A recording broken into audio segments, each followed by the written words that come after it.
Hello friends, मैं हूं कार्तिक और आप देख रहे हैं मेरा चैनल भारतीय लॉ। तो आज हम बात करेंगे section 12A commercial codes act के बारे में।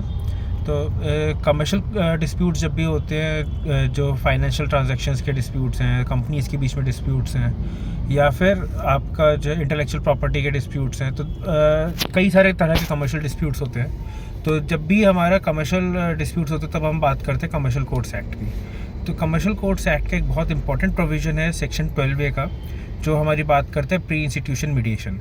जब भी हमको कोई कमर्शियल डिस्प्यूट, कमर्शियल मैटर को हमको इंस्टीट्यूट करना है कमर्शियल कोर्ट्स के अंदर, तो हमको प्री इंस्टीट्यूशन मीडिएशन करवानी पड़ती है। कोई कोर्ट में केस डालने से पहले आपको एक मीडिएशन का प्रोसेस होता है जिसको हम प्री इंस्टीट्यूशन मीडिएशन कहते हैं। उसके बिना आपका केस फाइल नहीं हो सकता। तो पर इसके अंदर भी एक्सेप्शंस हैं। उन्हीं एक्सेप्शंस के बारे में आज हम बात करेंगे। तो बहुत टाइम से ये डिबेट चल रही थी क्योंकि कई सारे कमर्शियल डिस्प्यूट्स फाइल होते हैं कोर्ट्स के अंदर, पर ये प्री इंस्टीट्यूशन मीडिएशन एग्जॉस्ट नहीं कराया था, स्पेसिफिकली इंटेलेक्चुअल प्रॉपर्टीज़ में, जहाँ पर कई बार ये डर रहता है कि हाँ, अगर हमने मीडिएशन प्रोसेस को इंस्टीट्यूट करा तो जो डिफेंडेंट है जिसके अगेंस्ट हमको प्रोसीडिंग्स करनी है, वो एक लेवरेज ले जाएगा और इन्फ्रिंजिंग प्रोडक्ट्स को अपनी जगह से हटा देगा, गायब कर देगा, या प्रूफ्स के साथ छेड़खानी करेगा। तो उन केसेस में क्या है, तो जब हम लैंग्वेज को पढ़ते हैं प्री इंस्टीट्यूशन मीडिएशन की, सेक्शन 12A की लैंग्वेज को पढ़ते हैं कि वहाँ पर ये तो है कि आपको शैल नॉट बी इंस्टीट्यूटेड, जब तक आप उसको जो एग्जॉस्ट नहीं करते तब तक इंस्टीट्यूट नहीं करा सकते। पर एक एम्बार्गो ये है कि until and unless the particular case demands an urgent interim relief. तो जब हम बात करते हैं अर्जेंट इंटरिम रिलीफ की, तब आपको प्री इंस्टीट्यूशन मीडिएशन को एग्जॉस्ट करने की ज़रूरत नहीं है।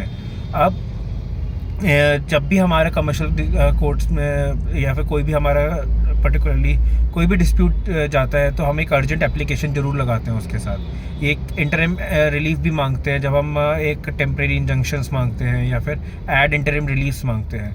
उन केसेस में ये दिल्ली हाई कोर्ट ने क्लैरिफाई करा, ऑल्दो सुप्रीम कोर्ट का ये जजमेंट था कि जब तक आपका प्री इंस्टीट्यूशन मीडिएशन अगर आपने एग्जॉस्ट नहीं करा है, 12A के प्रोविजन को एग्जॉस्ट नहीं करा है, तब तक अगर आपने कोई केस फाइल भी करा है तो वो नॉन सूट हो जाएगा, वो केस नहीं चल सकता आगे।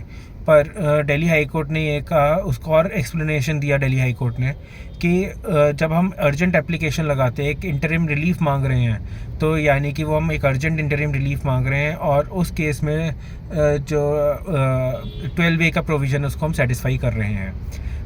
जो सुप्रीम कोर्ट ने कहा था, उसने ये कहा था कि आपको 12A के प्रोविज़न को सेटिस्फाई करना है, पर वो सेटिस्फाई कैसे होगा उसका जो एक्सप्लेनेशन है वो दिल्ली हाई कोर्ट ने अपनी रिसेंट जजमेंट में दिया। जस्टिस विभू बाखड़ू की जजमेंट है, चंद्रकिशोर शर्मा वर्सेस आर्य परफ्यूमरी टाइटल है जजमेंट का। और उससे पहले जस्टिस प्रतिभा ने भी जो इंटेलेक्चुअल प्रॉपर्टी का एक डिस्प्यूट था उनकी कोर्ट के आगे, तो उसमें भी उन्होंने ये एक्सप्लेनेशन दिया था कि 12A का प्रोविज़न, क्योंकि अगर हम अर्जेंट इंटरिम रिलीफ मांग रहे हैं तो वहाँ पर 12A सेटिस्फाई हो रहा है और उस केस में जो हमारा केस है वो चल सकता है without exhausting the pre institution mediation.